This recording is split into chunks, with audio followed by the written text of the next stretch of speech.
Along the upper Mississippi, every hour brings something new. There are crowds of odd islands, bluffs, prairies, hills, woods, and villages. Everything one could desire. Mark Twain.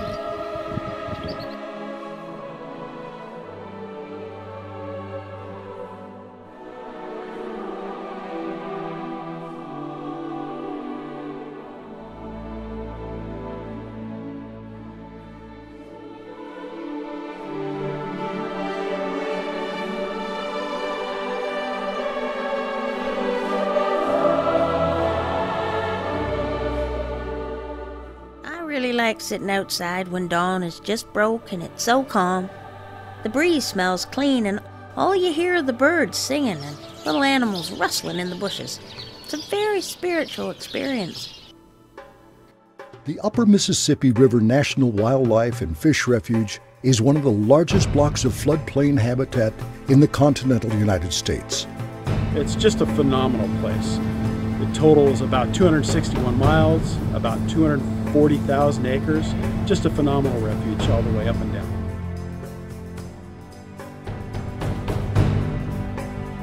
Since its establishment in 1924, the refuge has encouraged and sustained wild beauty with lush floodplain forests and wetlands vital to breeding and migrating wildlife.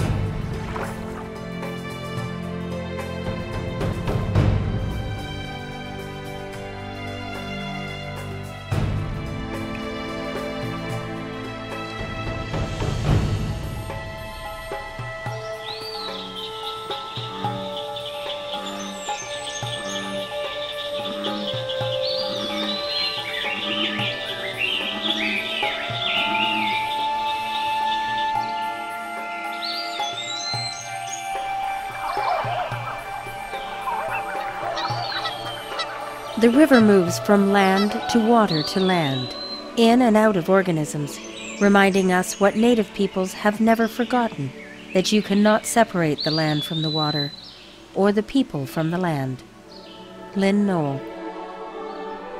The refuge has experienced degradation, though, because of human influence and natural processes. It is our mission, along with our partners, to conserve and manage this internationally significant ecosystem for future generations of wildlife and humans.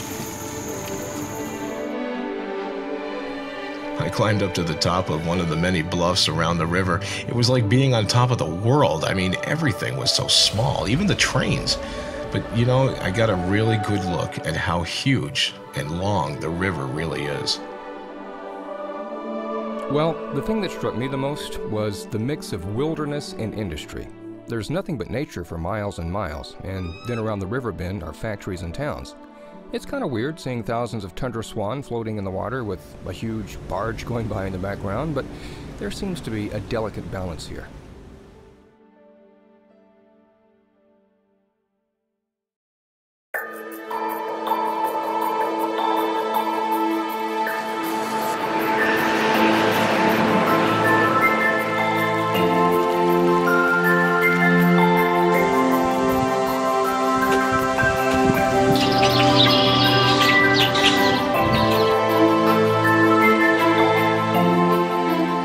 Indeed, the river is a perpetual gala and boasts each month a new ornament. Ralph Waldo Emerson.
Rivers run through our history and folklore. They nourish and refresh us and provide a home for dazzling varieties of fish and wildlife and trees and plants of every sort.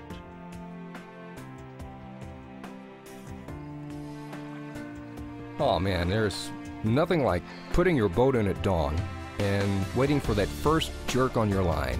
It's the best.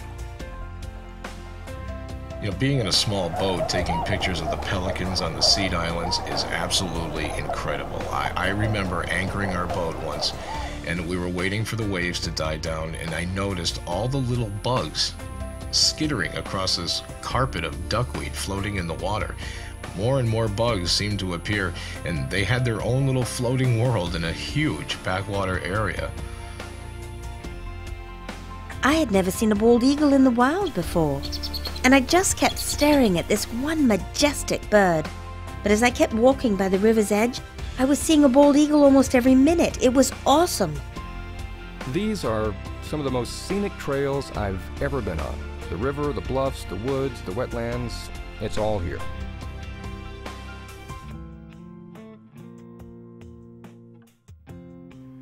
The Upper Mississippi River National Wildlife and Fish Refuge is full of scenic beauty and wild character.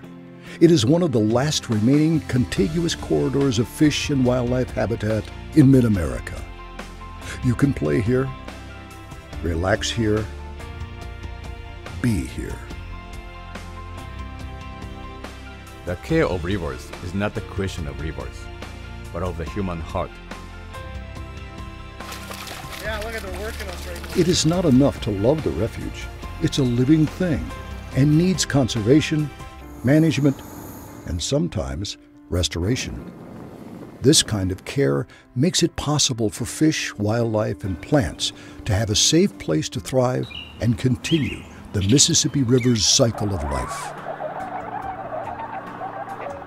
It's a place where I can get away from the loud, busy, and anxious world and just relax with nature. When I'm on the refuge, I feel a wonderful sense of calm. I love this place because it gives me hope for all the other refuges on Earth. You know, when we take care of the land and the animals that depend on it, they will take care of us. A river is the coziest of friends. You must love it and live with it before you can know it.